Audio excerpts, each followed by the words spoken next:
Бассейнде жүзу бала денсаулығының кілті. Бүгін біз бассейнде жүзудің бала денсаулығы үшін қандай пайда келетіні жөнінде әңгіме қозғайтын боламыз. Бұл жай ғана ойын-сауық емес, нағыз денсаулық пен дамудың көзі. Сәлем достар!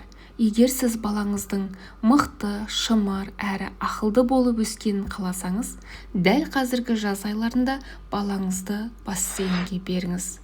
Каналыма тіркеліп, қолдау білдіріп қоюды ұмытпаңыз. Бассейнде жүзу денені шынықтырады. Жүзу кезінде барлық бұлшық ет топтары жұмыс істейді. Арқа, аяқ, қол, іш бұлшық еттері. Буындарға күш түсірмей жаттығу жасайтын жалғыз спорттың түрі. Жүйелі жүзу дене сымбатын түзейді, омыртқаның дұрыс өсуіне әсер етеді. Иммунитетті күшейтіп, жиі ауырмайтын бала қалыптасады. Екіншіден, жүрек пен тыныс алу жүйесін жақсартады. Жүзу жүрек пен өкпеге арналған керемет жаттығу. Бала тыныс алуды, бақылауды үйренеді. Бұл астма немесе аллергиямен күреске күшті көмек. Қан айналымы жақсарып, жүрек мықты болады. Үшіншіден, ми қызметі мен ой-сананы жақсы дамытады. Зерттеулерге сүйенсек, жүзумен айналысатын балалардың зейіні, жадысы, тілі жақсы дамиды. Жүзу қозғалысты үйлестіруді талап етеді. Бұл мидың екі жарты шарын бірдей жұмыс істеуге мәжбүрлейді. Баланың мектептегі үлгерімі мен оқуға ынтасы артады. Төртіншіден, стресс пен мазасыздықты азайтады. Су тыныштандыратын орта.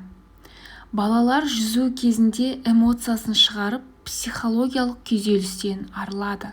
Стресске төзімді әрі көңілді бола түседі. Бесіншіден, ұйқыны жақсартады. Жүзуден кейін бала шаршайды, денесі демалуға дайын болады. Терең әрі сапалы ұйқы қалыптасады. Бұл өсіп келе жатқан бала үшін өте маңызды. Алтыншыдан, су қауіпсіздікке үйретеді. Жүзуді ерте үйрену тұншығу қаупін 88%-ға төмендетеді.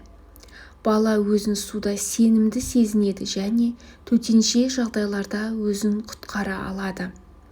Әлеуметтік дағдылар мен тәртіпті орнатады. Топпен жүзу балаларды достыққа, тәртіпке, кезек сақтауға үйретеді. Командалық сезім, сенімділік пен өзін-өзі бағалау қалыптасады. Құрметті тыңдарманым, ұнаса лайк басып, каналға жазылыңыз. Пікірге жаза кетіңізші, балаңыз жүзе алады ма, әлде жүзуге барып жүр ма? Судың ішінде тұрып жаттығу да аса пайдалы. Өйткені денеге көп салмақ түспейді. Осының арқасында дененің белгілі бір бұлшық етімен жұмыс істеуге болады. Жүзу жүректің жұмысын күшейтіп, ерте қартаюдың алдын алады. Күніне 30-40 минут жүзумен айналысқан адам өте қысқа мерзімде артық салмағынан арылады. Жүзу адамды күйзелістен құтқарып, денені тыныштандырады, жанға рахат сыйлап, энергия береді. Бассейнге кез келген адам барып жаттыға алады. Жүзу қан қысымын реттеп, қан айналымды қалпына келтіреді. Бассейннен шыққан адам жүгіру мен секіруден кейін сезінетін ауырлық сезімін бастан өткермейді. Бассейнге барып спортпен шұғылдану сәнді әрі денені тазалықта ұстайды. Бассейн омыртқаға өте пайдалы. Әсіресе күні бойы отырып жұмыс істейтін адамдар жүзу арқылы денсаулығын бір қалыпты ұстай алады. Бассейннің зияны бар ма? Зияны сол: бассейнге хлор көп себілетіндіктен ол адамның шашына, терісіне, тырнағына кері әсер етеді. Арнайы көзілдіріксіз жүзу де зиян.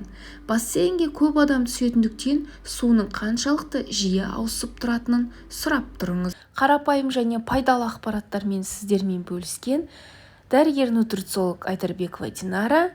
Назарларыңызға рахмет.